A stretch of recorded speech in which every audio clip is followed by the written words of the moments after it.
দলীয় প্রধানের নির্দেশনা অনুযায়ী উপজেলা নির্বাচনে প্রার্থী মন্ত্রী এমপিদের আত্মীয় স্বজনের তালিকা করা হচ্ছে বলে জানিয়েছেন আওয়ামী লীগ সাধারণ সম্পাদক ওবায়দুল কাদের।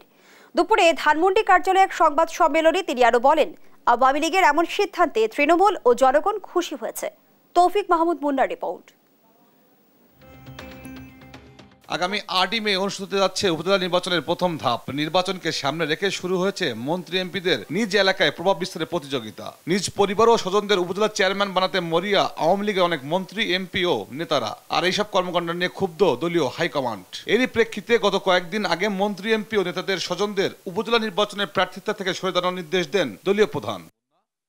এমন বাস্তবতায় দুপুরে আওয়ামী লীগ সভাপতি রাজনৈতিক কার্যালয়ে কথা বলেন আওয়ামী লীগ সাধারণ সম্পাদক ওবায়দুল কাদের। সাফ জানান, প্রস্তুত করা হচ্ছে নির্বাচনে অংশ নেওয়া মন্ত্রী, এমপিদের আত্মীয় স্বজনদের তালিকা। দলের তৃণমূলের কর্মীরাও অনেকেই তাদের মতো রিয়াকশনটা ভালো।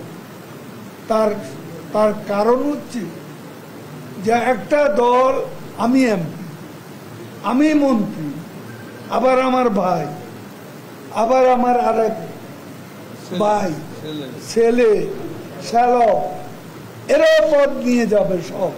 তো তাহলে তৃণমূলের কর্মীরা কি? দলের এই সিদ্ধান্তে তৃণমূল খুশি উল্লেখ করে ওবায়দুল কাদের বলেন, উপজেলা নির্বাচন চলাকালে জেলা উপজেলা পর্যায়ের সম্মেলন বা কোনো কমিটি গঠন করা যাবে না। উপজেলা পর্যায়ে এখন যে নির্বাচন হচ্ছে কয়েকটা ফেজে, এখন মাত্র প্রথম ফেজ। এই নির্বাচন চলাকালে আমাদের উপজেলা পর্যায়ে কিংবা জেলা পর্যায়ে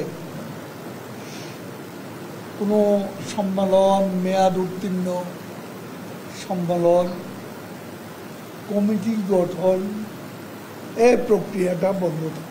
মোট 4 ধাপে অনুষ্ঠিত হবে এবারের উপজেলা নির্বাচন। তৌফিক মাহমুদ মুন্না, দেশ টিভি, ঢাকা।